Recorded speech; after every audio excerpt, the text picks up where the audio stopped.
Nongeye kubasuhuza mwebwe mukurikirana amakuru yacu, amakuru tubagezaho, amakuru ya Rio World News 250. Muri aka kanya tugiye kubagezaho urutonde rw'abantu bakurikirwa cyane ku rubuga rwa Instagram muri uyu mwaka w'ibihumbi 2021. Gusa niba utarakanda subscribe kuri YouTube channel yacu, bikore nonaha urebe munsi gatoya y'iyi nkuru ahantu hari ijambo riri mu ibara ritukura ukandeho. Numara gukandaho uraba ukoze subscribe. Numara gukora subscribe ku ruhande harahita haza inzogera, nayo wibuke ukandeho kugira ngo inkuru zacu zose ujye uhita uzimenyeshwa cyangwa se ubimenyeshwa igihe cyose tumaze gushyiraho inkuru nshyashya.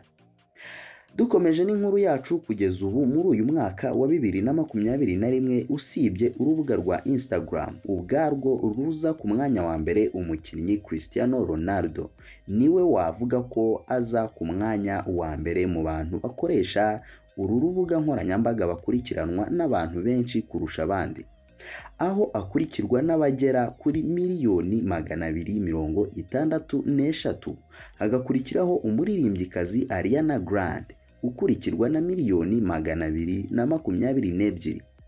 Uru rutonde mu buryo burambuye ni urunguru.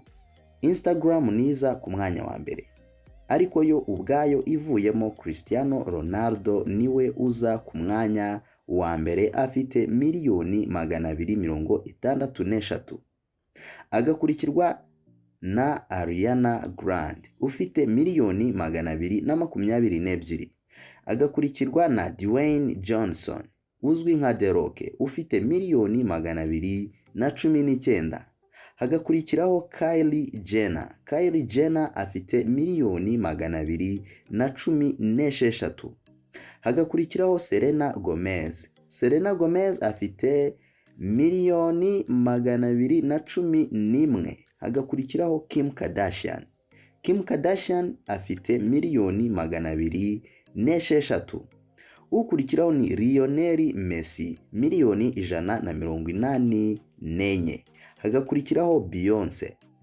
miliyoni 166, hagakurikiraho Justin Bieber ufite miliyoni 163, hagakurikiraho National Geographic ifite miliyoni 153, hagakurikiraho Kendall Jenner afite miliyoni 152, hagakurikiraho Taylor Swift afite miliyoni 148, hagakurikiraho Neymar afite miliyoni 147.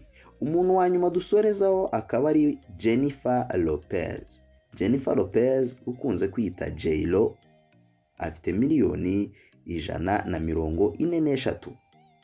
Urwo ni rwo rutonde rw'abantu 15 bakurikirwa cyane ku rubuga rwa Instagram muri uyu mwaka wa 2021. Mukomeze gukanda subscribe kuri YouTube channel yacu kugira ngo amakuru yose n'inkuru nshyashya tubagezaho mujye mubigezwaho ako kanya mubimenyeshwe tukimara kubishyiraho.